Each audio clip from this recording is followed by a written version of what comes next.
Stories, Fables, Ghostly Tales.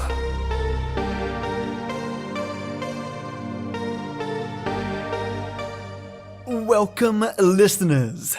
Oh yes, Irish folk tales. And this is a continuation of the Boyhood of Fionn. And I'm not going to waste any time here. So ensure you have your hot beverage at the ready. Turn off the lights, turn up the sound. And if you're in an office, find a quiet place to zone out that noise. And join me for an Irish folk tale. The Boyhood of Fionn, Chapter 7. A new life of Fionn in the robber's den that was hidden in a vast cold marsh. A tricky place that would be, with sudden exits and even suddener entrances, and with damp, winding, spidery places to hoard treasure in, or to hide oneself in. If the robber was a solitary, he would, for a lack of someone else, have talked greatly to Fionn. He would have shown his weapons and demonstrated how he'd use them, and with what slash he chipped his victim, and with what slice he chopped him. He would have told why a slash was enough for this man and why that man should be sliced. All men are masters when one is young, and Fionn would have found knowledge here also. He would have seen the robber's great spear that had 30 rivets of Arabian gold in its sockets, and that had to be wrapped up and kept tied down, so that it would not kill people out of mere spite. It had come from the fairy, out of the she of Aelin mac Midna, and it would be brought back again later, on between the same man's shoulder blades. What tales that man could tell a boy, and what questions a boy could ask him. He would have known 1,000 tricks, and because our instinct is to teach, and because no man can keep a trick from a boy, he would show them to Fionn. There was the marsh too, a whole new life to be learned, a complicated, mysterious, dank, slippery, reedy, treacherous life, but with its own beauty and allurement that could grow on one, so that you could forget the solid world and love only that which quaked and gurgled. In this place you may swim. By this sign and this you will know if it is safe to do so, said Fiacul mac Cona. But in this place, with this sign on it and that, you must not venture a toe. For when Fionn would venture his toes, his ears would follow. There are coiling weeds down there, the robber counseled him. There are thin, tough, snaky binders that will trip and grip you, that will pull you, and will not let you go again until you are drowned, until you are swaying and swinging away below, with outstretched arms, with outstretched legs, with a face all stares, and smiles and jockeyings, gripped in those leathery arms, until there is no more to be gripped of you even by them. Watch these, and this, and that, Fionn would have been told, and always swim with a knife in your teeth. He lived there until his guardians found out where he was and came after him.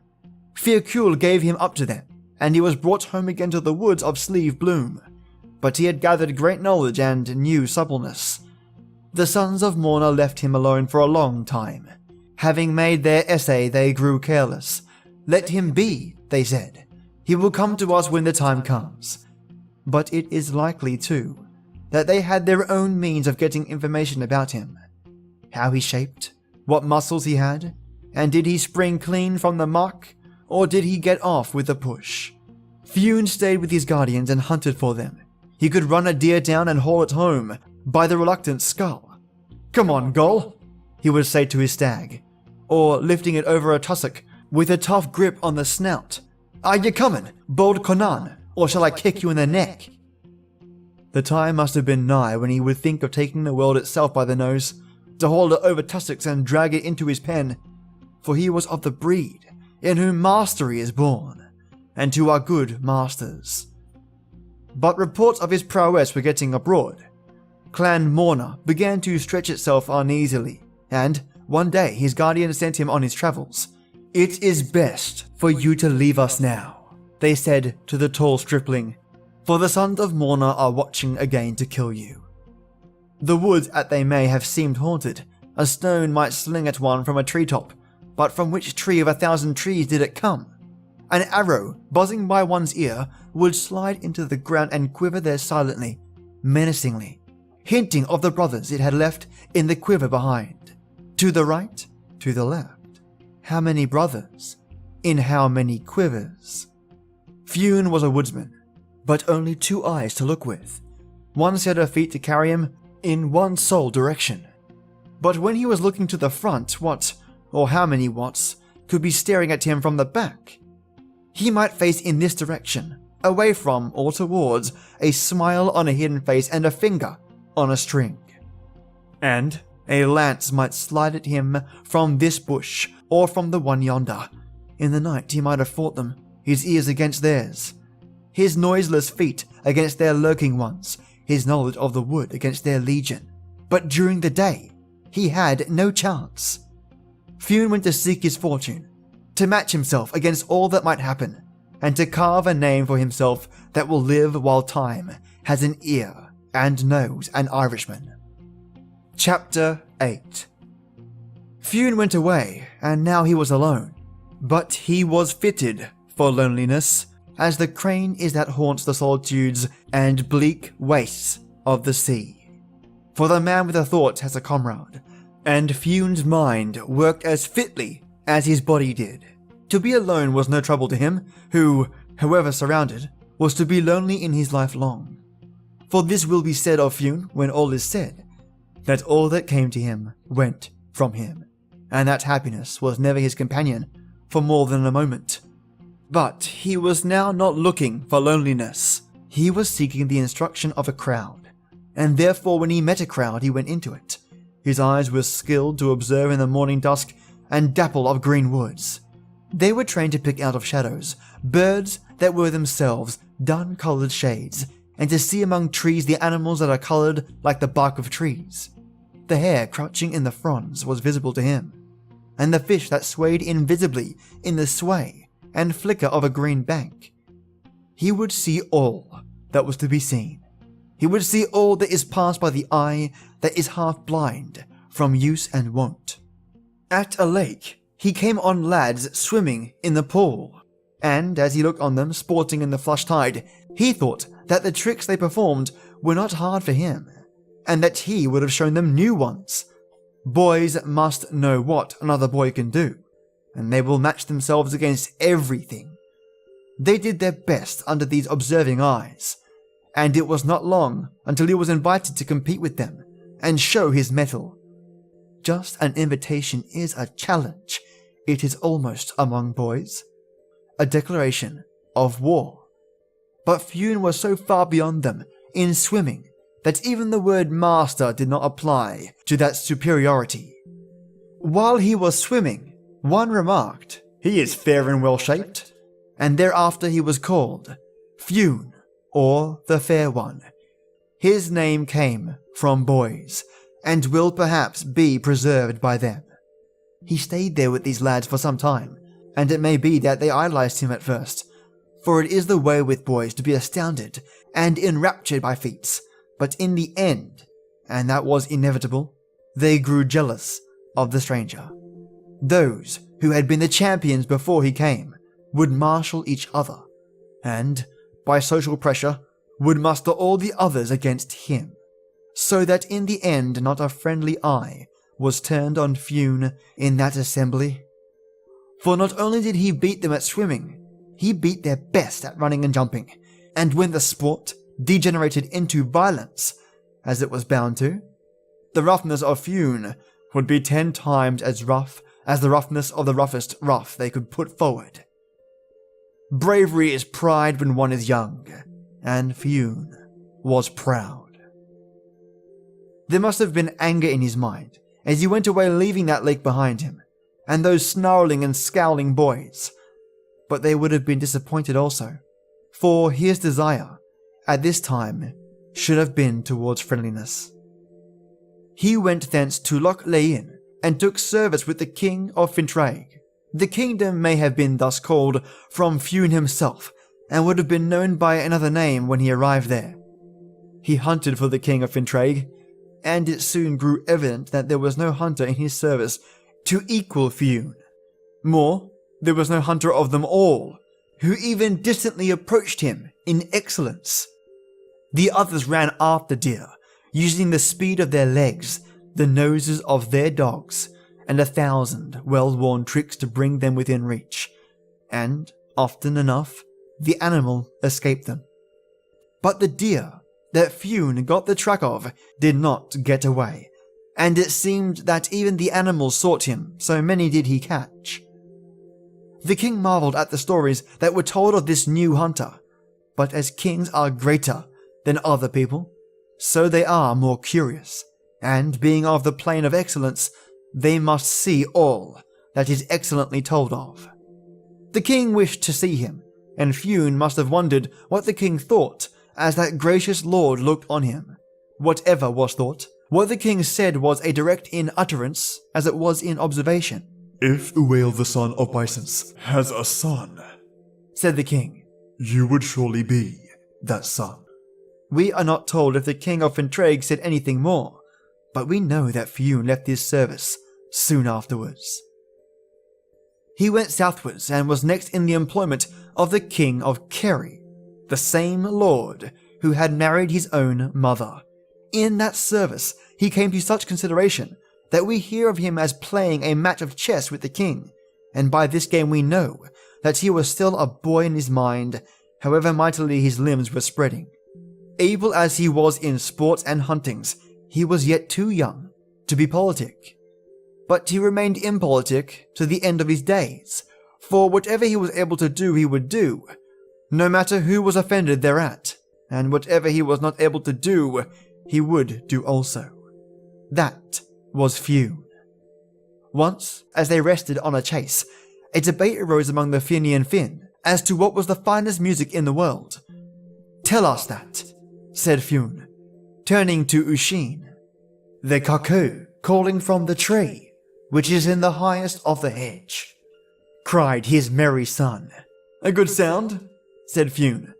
"And you, Oscar," he asked, "what is it to your mind, the finest of music?" "The top of music is the ring of a spear on a shield," cried the stout lad. "It is a good sound," said Fionn, and the other champions told their delight, the belling of a stag across water, the baying of a tuneful pack herd in the distance, the song of a lark, the laugh of a gleeful girl, or the whisper of a moved one. "They are good sounds all," said Fionn. "Tell us, chief," one ventured. "What do you think?" "The music of what happens," said great Fionn.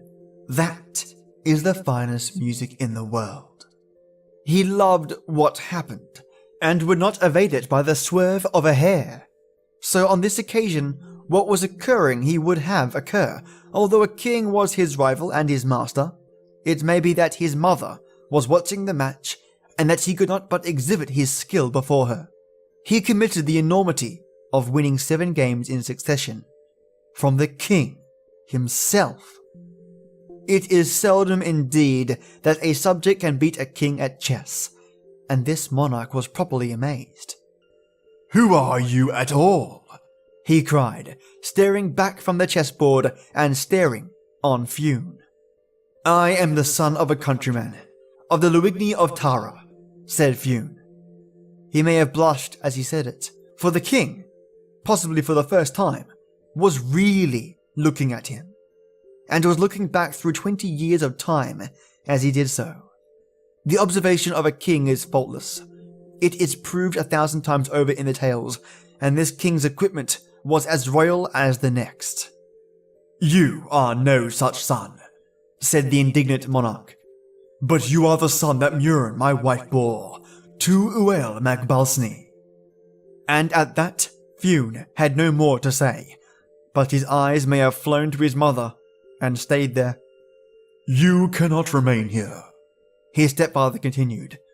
"I do not want you killed under my protection," he explained, or complained.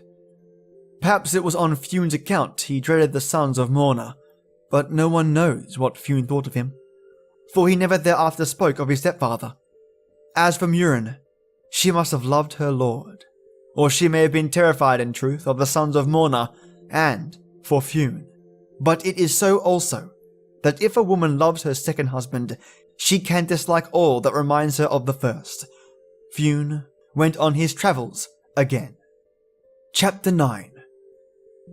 All desires save one are fleeting, but that one lasts forever. Fionn, with all desires, had the lasting one, for he would go anywhere and forsake anything for wisdom, and it was in search of this that he went to the place where Finnegas lived on a bank of the Boyne water. But for dread of the clan Morna, he did not go as Fionn. He called himself Diemni on that journey. We get wise by asking questions, and even if these are not answered, we get wise. For a well-packed question carries its answers on its back as a snail carries its shell. Fionn asked every question he could think of, and his master, who was a poet, and so an honourable man, answered them all, not to the limit of his patience, for it was limitless, but to the limit of his ability. "Why do you live on the bank of a river?" was one of these questions. Because a poem is a revelation, and it is by the brink of running water that poetry is revealed to the mind. "How long have you been here?" was the next query. 7 years, the poet answered. "It is a long time," said wondering Fionn. I would wait twice as long for a poem, said the inveterate bard. "Have you caught good poems?" Fionn asked him. The poem I am fit for, said the mild master. No person can get more than that, for a man's readiness is his limit. "Would you have got as good poems by the Shannon, or the Suar, or by sweet Anna Life?" They are good rivers, was the answer. They all belong to good gods. "But why did you choose this river out of all rivers?" Finnegas beamed on his pupil. I would tell you anything, said he. And I will tell you that. Fionn sat at the kindly man's feet, his hands absent among tall grasses, and listening with all ears. A prophecy was made to me, Finnegas began. A man of knowledge foretold that I should catch the salmon of knowledge in the Boyne water. "And then?" said Fionn eagerly. "Then I would have all knowledge." "And after that?" the boy insisted. "What should there be after that?" the poet retorted. "I mean, what would you do with all knowledge?" "A weighty question," said Finnegas smilingly. "I could answer it if I had all knowledge, but not until then. What would you do, my dear?" "I would make a poem," Fionn cried. "I think too," said the poet, that is what would be done." In return for instruction, Fionn had taken over the service of his master's hut, and as he went about the household duties, drawing the water, lighting the fire, and carrying rushes for the floor and the beds, he thought over all the poet had taught him, and his mind dwelt on the rules of meter, the cunningness of words, and the need for a clean, brave mind. But in his thousand thoughts, he yet remembered the salmon of knowledge as eagerly as his master did. He already venerated Finnegas for his great learning, his poetic skill, for 100 reasons, but, looking on him as the ordained eater of the salmon of knowledge, he venerated him to the edge of measure. Indeed, he loved as well as venerated this master because of his unfailing kindness, his patience, his readiness to teach, and his skill in teaching. "I have learned much from you, dear master," said Fionn gratefully. "All that I have is yours, if you can take it," the poet answered. "For you are entitled to all that you can take, but to no more than that. Take so, with both hands." "You may catch the salmon while I am with you," the hopeful boy mused. "Would not that be a great happening?" And he stared, in ecstasy, across the grass at those visions which a boy's mind knows. "Let us pray for that," said Finnegas fervently. "Here is a question," Fionn continued. "How does this salmon get wisdom into his flesh?" "There is a hazel bush overhanging a secret pool in a secret place. The nuts of knowledge drop from the sacred bush into the pool, and as they float, a salmon takes them in his mouth and eats them." "It would be almost as easy," the boy submitted, "if one were to set on the track of the sacred hazel and eat the nut straight from the bush." "That would not be very easy," said the poet, "and yet it is not as easy as that. For the bush can only be found by its own knowledge, and that knowledge can only be got by eating the nuts, and the nuts can only be got by eating the salmon." "We must wait for the salmon," said Fionn in a rage of resignation. Chapter 10.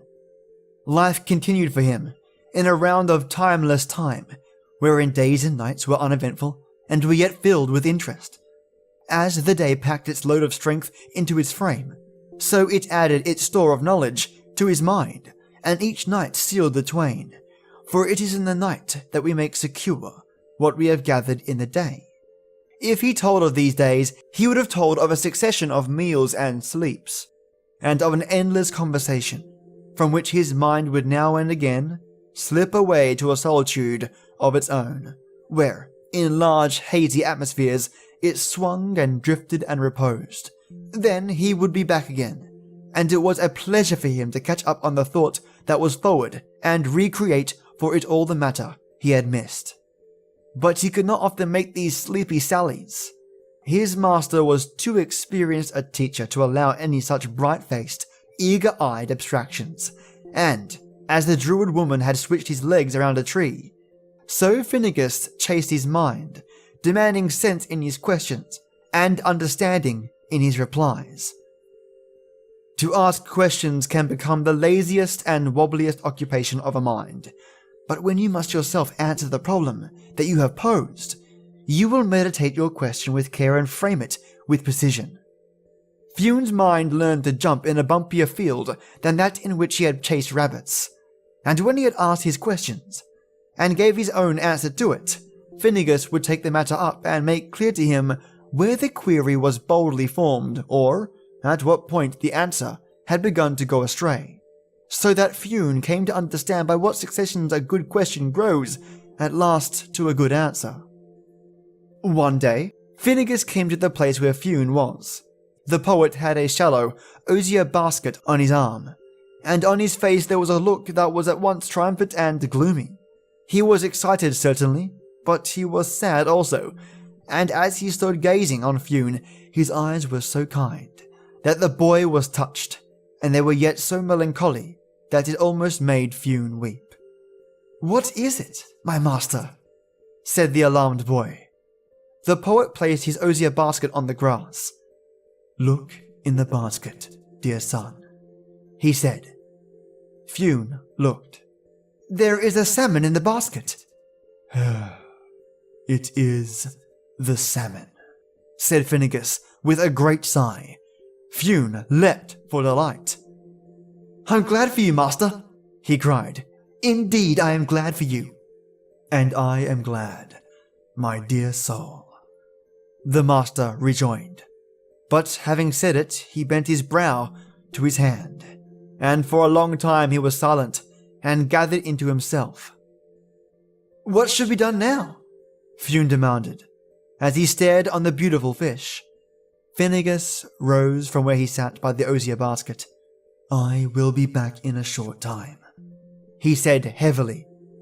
"While I'm away, you must roast the salmon, so that it will be ready against my return."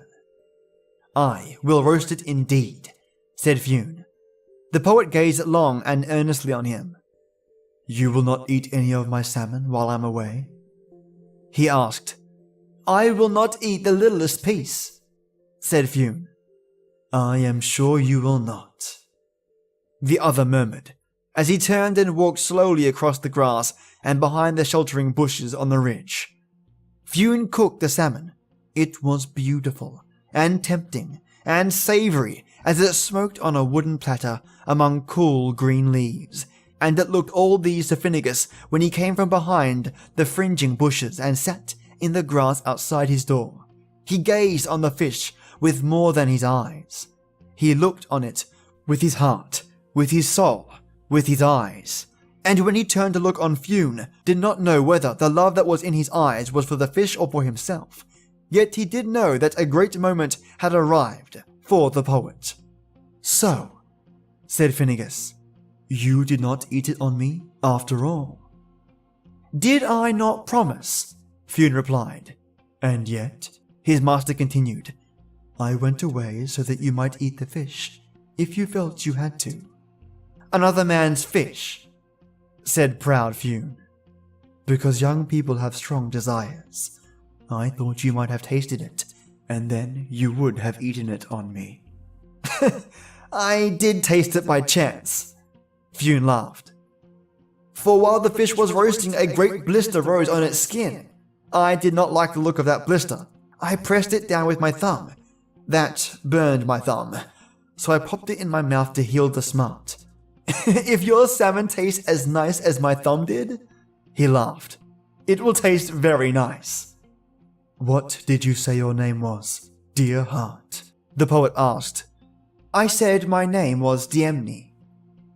"Your name is not Diemni," said the mild man. "Your name is Fionn." "That is true," the boy answered. "But I do not know how you know it." "Even if I have not eaten the salmon of knowledge, I have some small science of my own."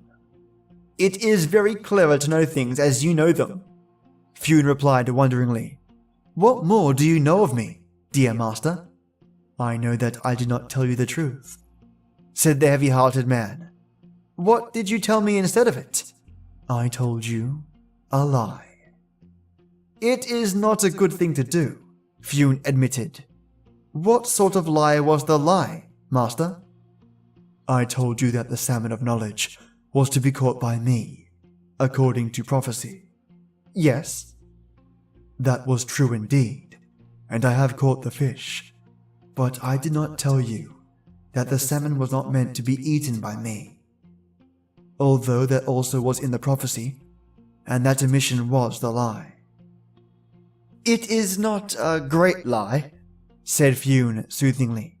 "It must not become a greater one," the poet replied sternly. "Who was the fish given to?" His companion wondered. "It was given to you," Finnegas answered. "It was given to Fionn, the son of Ueo, the son of Baisni, and it will be given to him." "You shall have a half of the fish," cried Fionn. "I will not eat a piece of its skin.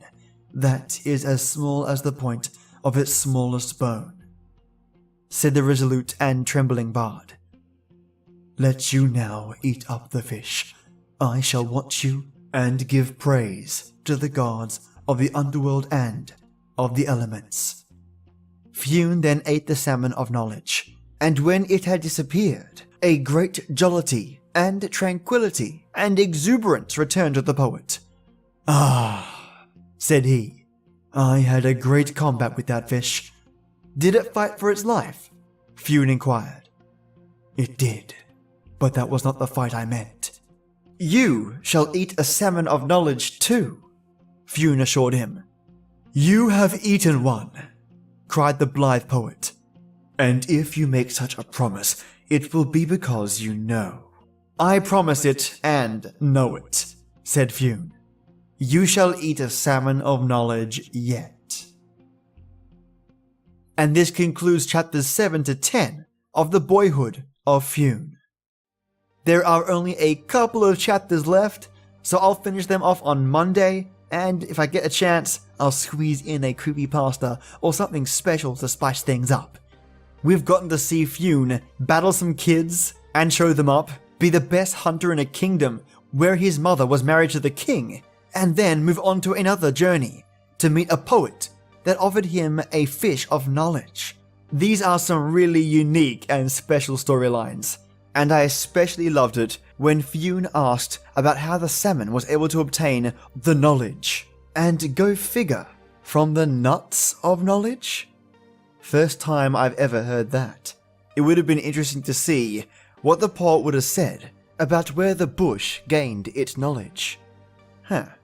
If anyone knows more about this nuts of knowledge that it has, I'd love to find out. Anyway, I hope you enjoyed the past couple of Irish folktale stories. The finale for this one will be on Monday, and I can't wait to share the rest of it with you. Have a fantastic Friday night, or brilliant morning, may it go swiftly and smoothly. And hopefully that morning or night is full of Earl Grey, or equally delicious hot beverages. Stay creepy, my ghouls and ghasts, and I'll see you next Monday. As always, till next time.